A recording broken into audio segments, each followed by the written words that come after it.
잘 쉬셨어요? 감사합니다. 그런데 이제 교육학에서도 한 50분하고 10분 쉬는 게 가장 이상적이다. 그래서 이제 보통 행정사 교육도 법정 교육은 꼭 그렇게 하도록 되어 있습니다. 50분하고 10분 쉬도록. 법정 교육 아닌 건 좀 자유롭게 하는데, 그렇게 해서 이제 법정 교육은 그 시간을 지키도록 하기 때문에 그런다. 그런데 저는 이제 가능하면 그렇게 하면 너무 딱딱하게 또 어떤 법에만 맞추기보다도 그 편의해서, 그리고 실습 교육이니까 또 실습 시간도 가져야 되니까 예를 들어 현장도 나갈 그런 시간이 있겠습니다만, 오늘은 이제 제가 실제 그 행정 심판에 경험했던, 해서 아주 인형 재결 받고 완전히 이겨버린 그런 사건도 좀 소개를 하면서 여러분들에게 앞으로 이제 어떻게 하겠다 하는 거를, 이번에 행정심판 교육을 받았어요 혹시? 심판법에 대해서? 네, 받았습니다. 네. 그러니까 법에 대해서는 받았습니다. 그러니까 나는 이제 실제 사례 중심으로 한번 했던 걸 그렇게 여러분들에게 한번 이렇게 보겠습니다. 그래서 행정심판 사례를 여러분들에게 다 하나 제시를 해놨어요. 좀 보여요 이게? 사실 행정심판 교육은 받으셨다니까, 원래 이제 행정쟁송제도라는 게 있어요. 그렇죠? 행정쟁송이라는 게 행정심판, 행정소송, 행정구제제도에 한마디로 말하면 국민이 행정적으로 피해를 받았을 때, 그렇죠? 국민 권익이 침해당했을 때 어떻게 국가로부터 구제받느냐. 그러니까 이거는 행사법 1조의 목적을 실현하는 거죠. 피해를 받았을 때 국민의 권익을 보호해주는, 그렇죠? 그런 거다. 그래서 행정심판법이 있습니다. 근데 이제 행정심판법은 여러분들 공부를 하셨다니까, 그래도 그 행정심판법만 가지고 하려도 이제 굉장히 시간이 많이 걸려요. 근데 이제 여러분들이 행정심판 하나 쓰려면은 단순히 행정심판법만 가지고는 안 돼요. 다 알아야 돼요. 헌법부터, 행정기본법, 행정절차법, 민원처리에 관한 법들. 왜? 공무원이 지금 여기 공무원 생활 해보신 분들은 알 거예요. 그렇잖아요. 민원처리에 관한 법 다 지켜야 되잖아요. 행정절차법도 지켜야 되잖아요. 행정절차상에 하자가 있다고 해서 그것 때문에 문제를 삼는 경우도 많아요. 그렇잖아요. 민원인들이. 그리고 행정기본법. 그런데 제가 참 공부를 하다 보니까 행정기본법이 지금 딱 나온 뒤로 행정기본법 아까 4,600여 가지 행정법을 하나로 딱 통합해 놓은 겁니다. 민법이 그 많은 민법의 법률을 민법 총칙에서 딱 하나로 이렇게 앞에서 하고, 그 다음에 물권법, 채권법, 친족상속법 다 나오잖아요. 행정기본법이 맞아요. 그런 거. 저 기본법이 총칙적인 거. 그래서 저는 행정기본법도 아예 그냥 한번 저 2021년도 그때 개정 시행돼 가지고 뭐 강의도 듣고 또 저 나름대로 연구하고 그랬어요. 그러니까 이제 행정기본법도 여러분들에게 이제 이 그런 것도 다 알아야 된다 해서 말씀드립니다. 헌법부터. 헌법은 뭡니까? 우리나라 기본법이잖아요. 그러니까 내가 행정사 법령 제도 첫 시간에 할 때는 그런 거 종합적으로 다 해줘요. 그러니까 헌법은 처음에 저 목적이 있잖아요. 헌법도. 그러니까 헌법은 국민의 권익, 또 국민의 권리보호, 행복 추구권까지 여기 있잖아요. 근데 어때요? 지금 여기 공무원 생활 하신 분들, 저도 공무원 생활 할 때 그랬어요. 어떤 한 가지 법의 잣대로 어떤 행정처분을 해요. 우선 그렇지 않아요? 우리가 무슨 뭐 헌법까지 다 그런 거 다 이룰 수 없잖아요. 기본법까지. 예를 든다면 어떤 전문 자격사가 업무 정시시험을 당한다. 법무사가 정시시험을 당한다. 변호사 정시시험을 당한다. 그러면 변호사법에 따라서 위반되냐 안 되냐 보는 거예요. 공인중개사가 업무 정시시험을 공인중개사 그 공인중개사법이 위반되냐 안 되냐 그 법을 우선을 해서 구청에서는 딱 업무 정시시험을 합니다. 그렇죠? 그랬을 때 행정사는 이제, 그렇다고 여러분들 공무원들하고 싸우라는 건 아닙니다. 공무원들하고 관계도 잘 가져야 돼. 우리 행정사들 그렇잖아요. 우리 공무원 출신인데 고객과도 관계를 잘. 그런데 행정사라는 게 공교롭게도 공무원이 잘못한 걸 또 지적해야 되는 게 또 행정사예요. 또 그렇잖아요. 네? 묘하지 않아요? 우리 공무원 생활 했는데, 그러니까 이제 그런 걸 잘 해야 돼요. 근데 바로 행정심판이 그런 하나의 일례입니다. 내가 실질적으로 이게 한번 사례를 들어가면서, 물론 행정심판에 이제 그 아까 행정쟁송도 이라서 행정심판법이 있고 행정심판법에 여러 가지 그 뭐 제한 규정도 있잖아요.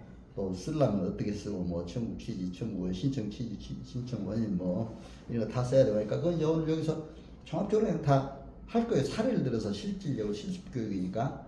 근데 이제 행정심판법에서 이제 여러분 어때요? 제척 기간이라는 게 또 있잖아요. 그건 다 외워둬야 돼 행정사들이. 왜? 뭐예요? 행정처분이 있은 날로부터 얼마입니까? 90일인가? 90. 처분이 있은 날로부터 180. 180일. 맞아. 있음을 아는 날로부터 90. 90일. 그런 걸 알아요. 그러면 지진이나 전쟁이나 이런 사건이 벌어졌을 때는 그 사건이 끝날로부터 2주간 되니까 뭐 다 돼 있잖아요.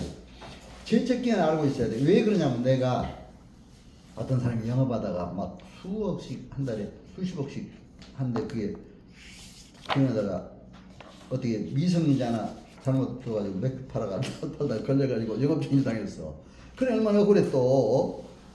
그 사람이 그 미성년자에게 또 신분증 위조해가 어떻게 그냥 뭐 해가지고 만들어가지고 그게 주민등록 정식으로 보인 것도 아니고 그런 걸 들고 가지고 난 미성년자가 아니다 하고 보이고 그래 들어왔대. 그런 사례였어요. 그렇게 위반이 당한 거예요. 그럼 어때? 그 사람 당한 사람 어떤 그 법의 잣대로 이제 영업 정리를 했을 거 아니에요. 뭐 구청이나 여기에서는 마찬가지 전문자격사도 행정 이거만 이제 내가 전문 자격사의 사례를 든 거 여러분도 전문 자격사니까 그걸 알아야 되니까. 근데 전문 자격사가 6개월 업무정지 처분을 받았어요. 받았는데 구청에서는 그 법의 잣대로 정치업을 하는 거예요. 근데 그 전에 내가 다른 사건은 어떤 사건이 있었냐면은 영업정지 수십억씩 한 사람이 영업정지 처분을 당해가지고 나보고 구제해달라고 왔어요. 나한테 보수는 얼마든지 줄 테니까 이것만 처리해달래요. 이게 달래요. 근데 여러분들이 그때 확인할 게 있어요. 그렇죠? 정지처분서를 우선 보자 해야 돼요. 그렇죠? 구체적으로 봐야죠. 그렇죠. 보니까 제척기간이 다 돼가요. 아까 자 다시 한번 또 외웁시다. 행정처분이 있은 날로부터 180일, 있음을 안 날로부터 90일. 우선 그것만 지금 뭐 전쟁 시기는 아니니까 전쟁 시기라도 뭐 14일 그런 게. 근데 그거를 한 2, 3일밖에 안 남았어요. 그럼 여러분 어떻게 해야 되겠습니까? 할 자신 있으면 하세요. 그렇죠? 행정심판 써가지고 어디 자신 있으면 만약에 그때에서 못 내서 못하면 잘못하면 행정사한테 손해배상 청구소송이 들어와요. 위임받아가지고 그것도 못하냐. 그렇죠? 그러면 이제 반드시 그러니까 먼저 그걸 봐야 돼. 그 의뢰가 들어오면 그 업무적인 처분을 어떻게 받아내 그렇지 않아요. 그거 가져와라. 처분서를. 그런데 또 처분서상 절차상에 또 하자가 있었는데 거기에 반드시 그런 걸 써놔야 돼. 이 정지 처분 날로부터 며칠 내에 이의 신청을 하라. 그렇죠? 또 며칠 내에 행정심판을 청구할 수 있다. 며칠 내에 또 이렇게 할 수 있다. 이런 거 적혀 있어야 돼. 근데 그걸 안 쓰면 공무원이 절차상 또 하자가 돼. 그렇죠? 그러니까 그런 절차상에 하자가 있나 없나 그런 것도 봐야 돼. 항상. 이제 그래서 이제 그렇게 왔잖아요. 오면은 이제 행정심판서를 써야 되는데 여러분 신청 쓰는 건 다르잖아요. 당사자 다 쓰고 행정심판 청구서 거기에 이제 지난번에 교육 받았다니까 청구 원인 청구 취지는 뭐 간단하잖아요. 그러니까 법원에 소송할 때도 그 간단하잖아요. 뭐 취지 소송 소장이랑 똑같아요. 쓰는 거는. 그러니까 음주운전 면허에 대해서 한다. 영업적인 처분에 대해서 한다. 업무적인 처분에 대해서 한다. 그러면 업무정지 처분 취소를 취소한다라는 행정심판을 구하는데 이렇게 해야 돼요. 그렇죠? 취소를 취소하니까 복구하라 이거죠. 그렇죠? 청구 취지는 간단히 써야 되잖아요. 자, 그러면 이제 청구 원인이 중요해요. 원인은 어떻게 해서 그런 게 그렇게 되어 왔느냐. 또 청구 원인은 이제 처음에 사실적인 문제를 써야죠. 사실. 그렇죠? 사실적인 문제. 육하원칙에 따라서 몇 월 며칠 어디 구청으로부터 이렇게 영업증 시험을 하았다. 그렇죠? 누구로부터 어떤 일로다가 육하원칙에 따라 딱 써주고. 그 다음에 이제 법적인 문제를 잘 거기에서 잘 써야 돼. 그렇죠? 법적인 문제 쓰고 마지막에는 개인적인 문제 써줘야 돼. 사정. 예를 들어 운전면 면허시험을 봤는데 나는 이거 음주운전 아니 자동차 운전 면허를 못하면 이게 우리 가족 다 죽습니다. 이제 어려운 얘기 그렇죠? 응? 가족이 힘듭니다. 그렇잖아요. 인간 사회이기 때문에 그런 것도 좀 고지해 줄 수 있잖아요. 좀 잘못했다고 아직 인정하면서 뭐 그런데 이제 이런 영업 정지가 이제 업무 정지 같은 거는 이렇게 이제 해 왔어요. 내가 딱 맡았어요. 맡아서 보니까 구청에서 그 단순한 한 가지 법의 잣대로만 딱 했어요. 그 잣대는 맞아요. 뭐 보수를 좀 더 받다든가 또 뭐 어떻게 처리를 좀 잘못하면은 업무정지 처분이 그 법에 따라서 그렇게 6개월 하도돼서 6개월이나 3개월 그렇죠. 근데 그 사람은 얼마나 억울해요. 그러니까 이제 억울한 사정을 입증하려면 어떻게 해야 돼요? 법적인 이제 원인을 잘 써줘야 되죠. 헌법에 국내 행복주권도 있고 행정기본법에 목적이 뭡니까? 국민 권익 추구예요. 행정기본. 근데 행정기본법은 행정에 관한 4,600여 가지 행정에 관한 법의 총칙적 개념이기 때문에 민원처리법, 행정절차법의 목적도 똑같습니다. 국민 권익 추구. 그럼 공무원들이 국민 권익 추구를 구청 행정시험이 국민 권익을 좀 생각해 봤느냐? 국민 권익에서 이건 엄청난 피해다. 걸로 인해서 그리고 그쪽에 누가 이제 민원을 제기해서도 그럴 수 있어요. 그 민원이 진정인 간면 서로 절차상 그러면 근데 되게 보면 구청에서 이제 그렇게 그 바로 해가지고 민원인들의 우선 그런 민원이 들어오면 그게 가짜인지 진짜인지 이건 뭐 또 사기라니 막 그런 것도 있으니까 그런 거 다 검토해봐야 돼요 사실은. 그러니까 당사자 대면도 시켜야 돼요. 행정절차법상 서로 같이 대면도 시키고 또 만약에 막 그런 공청회도 하고 여러 가지 행정사법 돼 있어요. 안 됐을 때는 그런 것까지도 구체에 따질 수가 있잖아요. 그런데 일단은 처음에 따지기 전에는 이제 행정심판법상 여러 가지 할 일을 다 해주면 돼요. 헌법상 이거 국민 권익 이게 너무 억울하다. 그렇게 또 6개월까지 정지됐다면 억울하다. 그렇게 써요. 쓰는데 써가지고 이거는 행정심판이 너무 이제 좀 공무원이 권력이 남용됐다면 이건 권력 남용이다. 그리고 공무원들이 적극 행정을 해야 되는 의무가 있다. 국내 권익을 위해서 행정기본법에는 적극 행정이라는 게 나옵니다.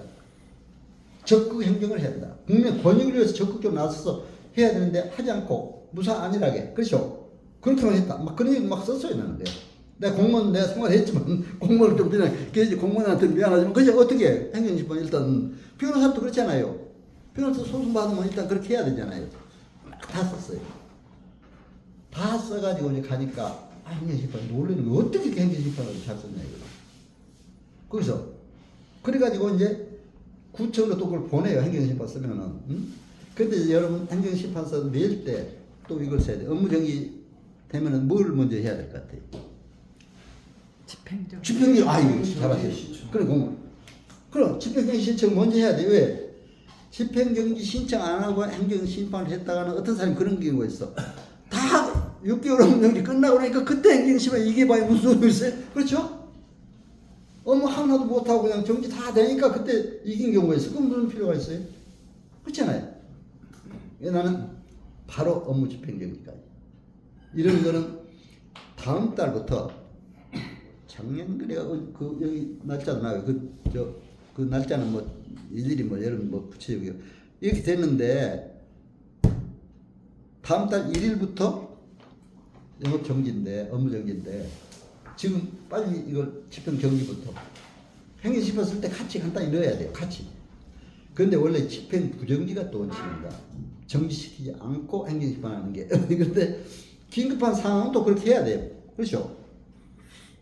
그러니까 행정심판도 아까 그게 필요적 행정심판, 임의적 행정심판 전치주의가 원칙이에요. 원칙 알죠? 근데 필요적 행정심판 전치주의가 적용되는 경우는 아까 몇 가지라 했다고 했잖아요. 공무원 징계, 국세 문제, 노동 문제, 공무원 징계 문제, 음주운전 문제 이렇게 이제 그러니까 마찬가지 이것도 똑같아요. 그런 걸 이제 막 주장을 해요. 한동안은 이제 그 구청부터 보내, 그렇죠? 보내면 구청에 답변서도 보내야 돼. 11일에 답변서도 보내야 됩니다. 그 기간 또 지켜야 돼, 잘. 그럼 답변서 써서 이제 구청은 또 구청 나름대로 또 다 합법적으로 뭐 했다. 이게 그렇게 해서 위반돼서 뭐 잘못해서 그 법에는 위반이다 해가지고 또 올려요. 그럼 난 또 이쪽 행정심판 업무정지 당했지만 또 보충 서면을 빨리 또 10일 이내에 막 작성 써야 돼. 거기에 또 반박하는, 그렇죠?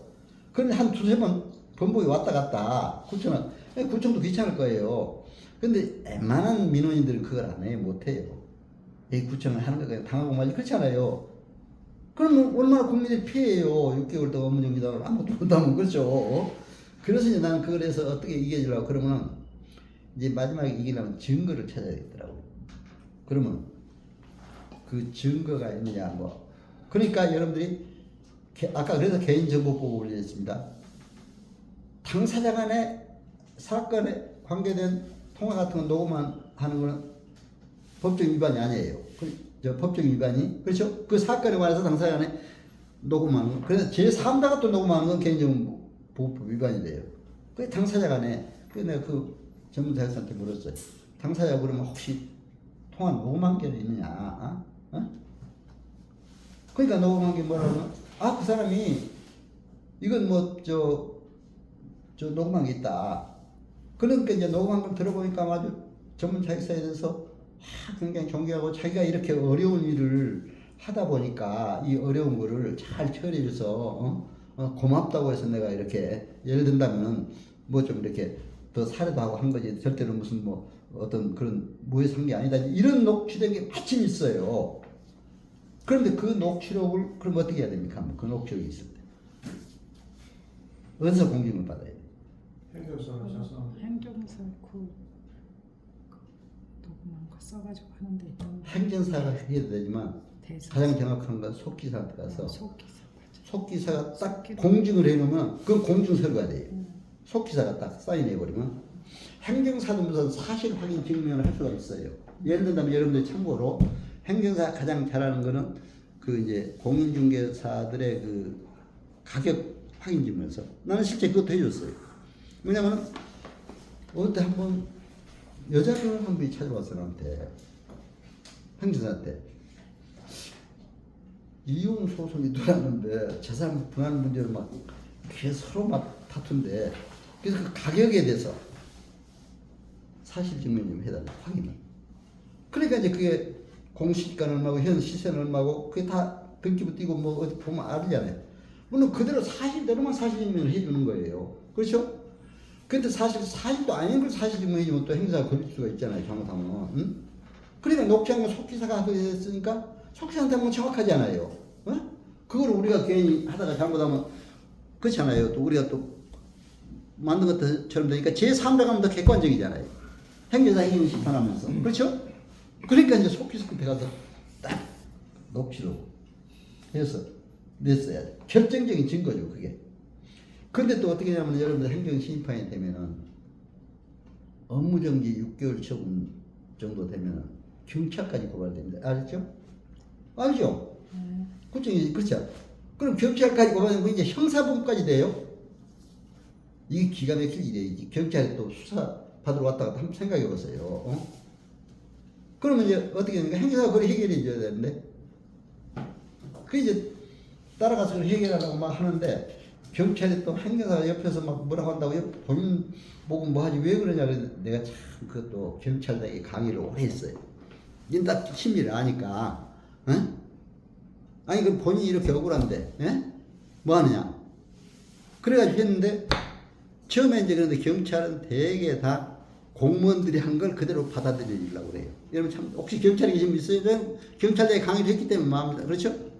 그대로 받아들여요. 저 공무원들이 한 걸 공적인 서류가 그걸 인정하잖아요. 그렇죠? 원래 그것도 경찰의 원칙이죠 뭐. 그래 일단 또 검찰로 넘겨. 그래 검찰까지 봐야 돼. 아이고 참 생각해보세요. 그러니 그거 하나 조금 뭐 큰 잘못도 없는데 그렇게 해가지고 그 전문자에서는 검찰까지 또 왔다 갔다 해야 돼. 경찰에. 그러니까 이제 검찰에 가서 할 때 그때 막 그냥 내가 이제 그때 국가소송 수행 담당관을 한 3년을 했어요. 사실은 법관하고서 사무관급 이상 중에 아마 공무원 생활 해보는 분은 알 거예요. 저 법률학 전공한 사람 중에 국가소송 수행 담당관을 임명받을 수 있어요. 그렇죠? 법무부 장관명을 인정받잖아요. 저는 그걸 받아가지고 한번 해봤거든요. 소장 쓰고 변호사 꼴 시키니까 검사한테 맡겼어요. 그럼 이거 너무 억울합니다. 이렇게 해서 전문자회사가 이렇게 6개월 동안이나 업무도 못하고 이 정기당하면 이게 얼마나 기가 막힌 일입니까? 그리고 돈 못 번 게 문제가 아니라 명예관한테 문제잖아요. 그 주변 사람들한테 얼마나 그렇죠? 그래서 막 검찰한테 하소연이라고 했는데 검찰에서 경찰에 재수사 요청도 내려와요. 그렇죠? 그렇죠? 그러니까 이제 그때 경찰도 계속 좋잖아요. 검찰 재수사 요청 왔으니까 뭐 이제 저 구청 얘기 안 들어도 그때는 그러니까 혐의 없음 그렇게 길고 나왔어요. 어때요? 지금 경찰이 그럼 그렇죠 되게 혐의 없음 하니까 그거는 이제 진짜 결정적인 단서잖아요. 딱 행정심판에 올렸어요 또. 그러니까 뭐 나보고 용기가 대단하다. 그러니까 그게 국가소송을 담당했게 돼. 올렸으니까 행정심판에서 그건 결정적인 증거가 됐잖아요. 근데 구청에서 또 뭐라고 답변이 온잖아요. 아, 답변서도 잘 썼더라고. 그러니까 구청 공무원들도 행정벌과 형사벌은 다르니까 행정벌은 업무정지 처분을 당했지만 형사벌이 안 된다고 그래서 행정처분까지 면제할 수 없습니다. 또 이렇게 답변서 보낸 거예요. 야, 그래 나 어차피 그 일도 있는 얘기잖아요. 그래가지고 또 억울한 얘기를 또 쓰고 아까 헌법부터 또 다시 또 동원했어요. 헌법에 국민행복 주권 뭐 민법 행정기본법 뭐 그러니까 우리 형법도 알아야 되겠더라고요. 지금 행정사 시험에 형법이 없어가지고 지금 그런 게 행정사들이 그렇잖아요. 이게 혹시 시험 보신 분 형법도 알아야 돼요 사실. 저는 사법고시 공부를 했기 때문에 사실 형법도 공부했잖아요. 형법, 민법 다. 그러니까 그게 이제 그리고 이제 법인 설립이라고 하나 하더라도 상법도 알아야 돼. 왜? 여러분 우리 법인 설립이라고 할 때 행정사는 어떤 법인 하게 됐어요. 설립이라고 할 때. 이거 행정심판과도 관련된 거기 때문에 얘기입니다. 공익법인, 비영리법인만 행정사가 하도록 돼 있어요. 그렇죠? 왜? 민법상 공익법인, 비영리법인은 행정관청에 허가를 얻어서 설립한다. 이 법을 잘 보면 다 그렇게 행정관청에 허가를 얻으니까 행정사가 해야 되잖아요. 그렇죠? 상법상 법인은 어떻게 됐습니까? 상법상은 무슨 법인이? 영리법이죠. 주식회사, 한명회사, 합자회사, 유한회사. 저는 상법도 사법고시 가면 상법도 있었어요. 상공받아 보니까 거기 어떻게 됐어요? 등기함으로써 설립한다 그렇게 됐어요. 여러분 아시죠? 상법의 법인, 응? 설립 요건이 다르잖아요. 행정법상 법인, 비영리법인, 공익법인은 행정관청에 허가를 설립한다. 상법상 법인은 등기함으로 설립한다. 그러니까 법무사들이 주로 하고 변호사들이 주로 해요. 법무법인에서. 그렇죠? 그러니까 우리가 상법상 법인은 우리가 관계했다는 경이 또 잘못하면 그 법무사법이나 변호사법이 위반되는 것이죠. 우리가 소송 같은 거 들어오고 그러니까 이제 그런 것도 조심해야 되니까. 그러나 형법 따라야 되겠더라고요. 사실은 내가 경찰대학에 굉장히 오랫동안 강의를 했습니다. 부천에 그때 부평에 있었죠. 예. 그래서 이제 강의를 오다 보니까 경찰하고 굉장히 가까웠어요. 지금도 가까이 지내요. 저한테 경찰서장들이 여러 사람 교육받았어요. 경찰청장도 교육받았어요. 그때 내가 우리 할 때는. 그러니까 그 서장들이 굉장히 가까이 하면서 열심히 하고 있습니다. 어떤 경찰서장 한 분은 지금 강남에 사는데 서초에 사는데 또 뒤에 어떻게 된 게 그 장년이가 재장이 공인인쇄학까지 땄더라고요. 같이 해요. 그리고 경찰은 사실증명 탐정 업무까지 요새 하도록 돼 있잖아요. 탐정 업무. 그런까지 다 해요. 경찰에서. 그러니까 굉장히 경찰들이 활동을 많이 해요. 그래서 야 이게 참 그러니까 그래서 내가 이제 경찰도 알다 보니까 그런 행정심판인데 경찰에 가서도 경찰 만나도 좋은 그래가지고 또 검찰에 올라가 검찰 가서도 국가소송선생 담당하다 보니까 검찰도 그렇게 하니까 재수사 내리고 재수사도 보니까 경찰에서 혐의 없어 보내보니까 검찰에서도 그대로 받아들이더라고요. 그렇죠?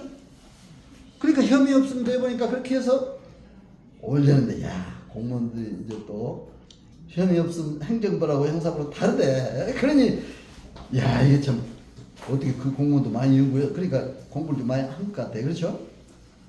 달라. 그러니까 이제 그거를 내가 또 반복해서 또 다시 보충했어요. 그래야 결국에 행정심판에서 이거 대단하다. 이 행정심판에서 쓰는 것부터 작성부터 보충서는 써내고 하는 것부터 보통이 아니다. 이게 자기들 잘못다 느끼잖아요. 그래서 이제 결과적으로 이겼어요. 이겨가지고 하니까 그 사람이 얼마나 좋아해요.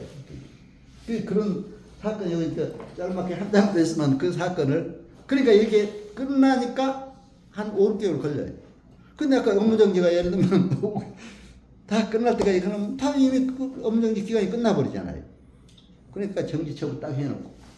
그러니까 참 우리 행정사 업무가 중요하다. 생각해보세요. 이게 사건 하나만 하더라도 얼마나 중요해요. 그렇죠? 그래서 이제 내가 이 실제 사례를 들어서 이렇게 실습 교육이니까 이걸 얘기를 했습니다. 그리고 이제 민원처리에 관한 법률 이런 거는 뭐 하고 이제 이걸 좀 조금 더 하고 잠깐 뭐라 해야지 여기 앞에 이거는 뭐 여러분들이 이제 오늘 이렇게 행정사 컨설팅 그 과정인데 이런 뭐뭘 받으면 여러분들이 이제 오늘 교육 받으면 뭐 여러분들 다 이걸 아시잖아요. 이제 한 달 정도 있으면 수료증이 나와요. 그러면 각 자기 주소지 관할하는 또 저 사업장 관할하는 요즘에 자기 집에서도 행사 한 사람들이 있더라고요. 그러니까 또 이제 임대차 계약서나 뭐나 이고 또 우리 대한행사에 그 등록비나 이런 거 같이 내면 업무 신고를 하면 다 이제 업무 신고가 나오잖아요. 그러니까 이제 그런 걸 하면 되고 그 다음에 이제 사무실 선정은 사실 요즘에 디지털 시대이기 때문에 뭐 5층에서도 괜찮고 6층에서도 괜찮아요. 뭐 요즘에 나는 유튜브를 하니까 유튜브가 박완신 TV 치면 여러분 다 나옵니다. 그러니까 유튜브를 하니까 다 그게 홍보가 돼요. 그러니까 여러분들이 유튜브도 하면 좋아요. 그럼 그걸 통해 다 들어와요. 뭐 사무실이 굳이 뭐 어디 꼭 1층에서 근데 공인중개사들은 1층에 있을 필요가 있죠. 왜 그러냐면 공인중개사들은 직접 사람들 면담을 해야 되고 또 옛날 사람들 뭐 이 디지털 이런 게 모르니까 그렇죠. 그러니까 이런데 행정사들은 뭐 장소 그런 게 없다. 그러나 다만 여러분들 장소 문제는 그게 필요하죠. 예를 들면 아까 대림동 얘기했잖아요. 중국동포 많으니까 중국동포 상대로 한 출입국 업무는 대림동. 러시아 동포가 많은 데는 어딘지 아세요? 예? 동대문 그쪽이 많다고 그러더라고요. 러시아 동포가. 동대문 쪽에. 그래서 거기 사는데 그러니까 행정에 그런 사람도 있어요. 참고로 이렇게 아시고 이런 건 뭐 크게 이제 많이 않고 다만 이제 지금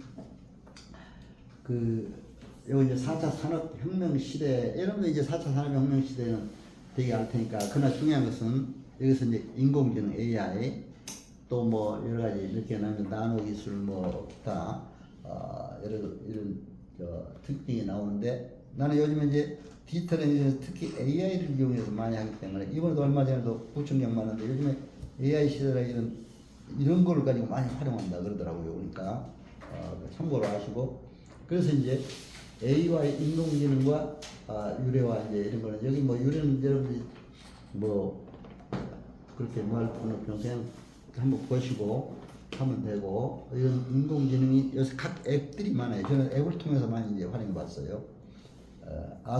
아수겁이라고 그러죠. 오늘 말은 카톡에 아수겁 들어가면은 난 직접 깔려있어 내 핸드폰에. 그러면은 거기 보면 물으면 다 나와요.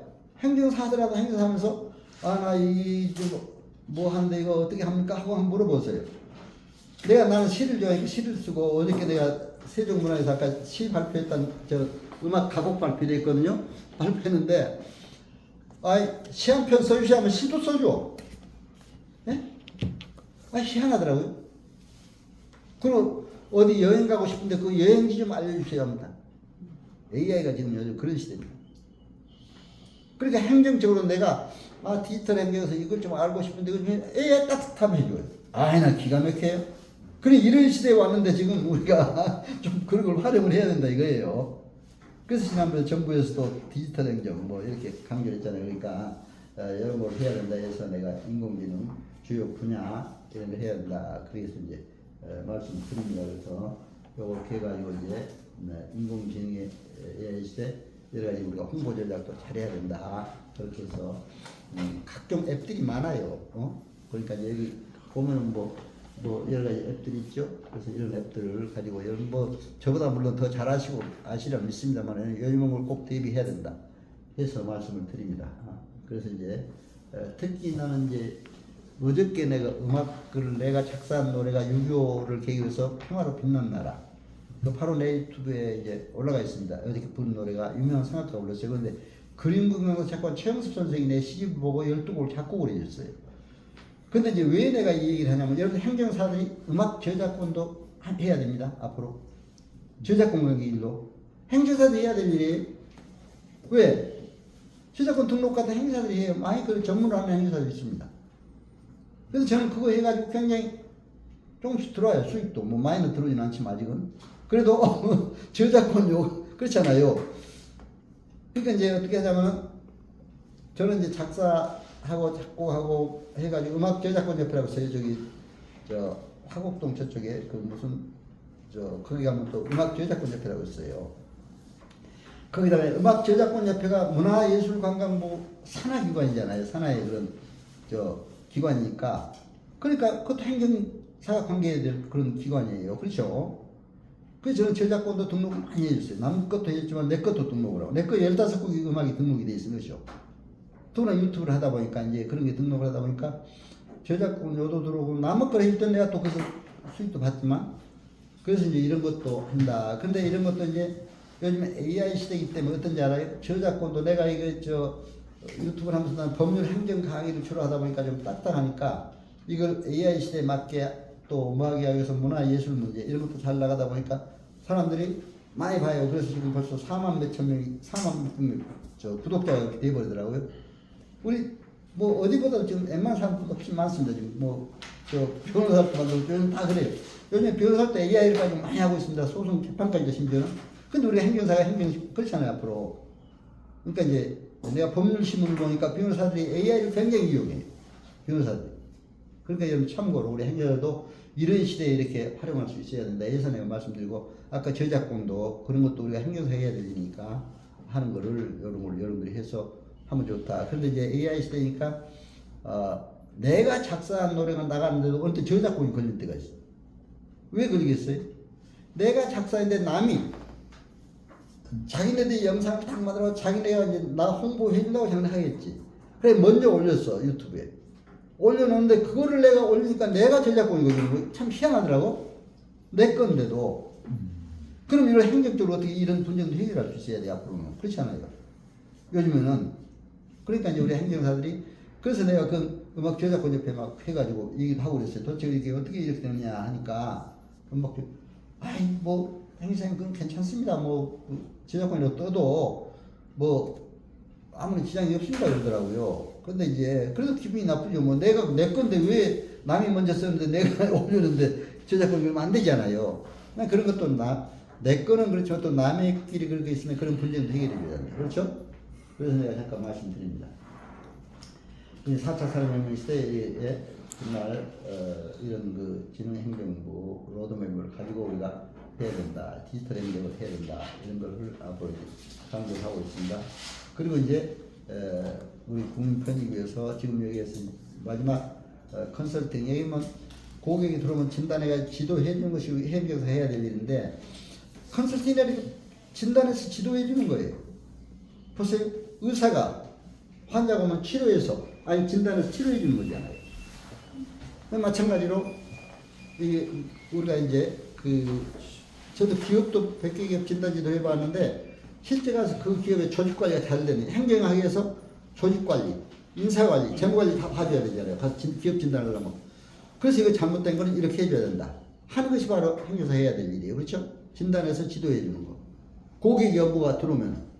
그러니까 이런 걸 해야 되는데 그 아리스토텔레스 이런 일이 있어요. 지식도 중요하고 로고스적 설득도 중요하고 또 파토스적, 감성적으로 그 사람이 업무가 들어오면은 이렇게 해야 됩니다. 감정적으로 동정하면서 이렇게 해주는 것도 중요하지만 가장 중요한 게 뭐라? 신뢰, 믿음, 에토스적 설득법. 이건 아리스토텔레스가 얘기한 얘기야. 내가 한 얘기가 아니고. 그 여러분 국민들에게 신뢰를 줘야 돼. 그렇죠? 행정사로서 믿음을. 물론 우리 행정사들은 공직자 출신이고 시험 출신들고 이렇게 해서 국민들이 다 신뢰내요. 그러나 신뢰 안 하면 어떻게 됩니까? 아무것도 아니잖아요. 저 뭐 사기꾼 같다 그러면 안 되잖아요. 그런 소리는 안 들어야지. 그렇죠? 그러니까 여러분들 신뢰받는 여러분들 다 되시기를 기원하면서 오늘 이렇게 강의를 너무 잘 들어서 멋있게 지금 뭐 다 이제 끝날 시간 됐는데 혹시 뭐 질문 있으시면 제가 이제 질문 좀 받고 마치도록 하겠습니다. 혹시 뭐 워낙 말씀 잘하시니까 질문사항이 전혀 없는 것 같습니다. 그래?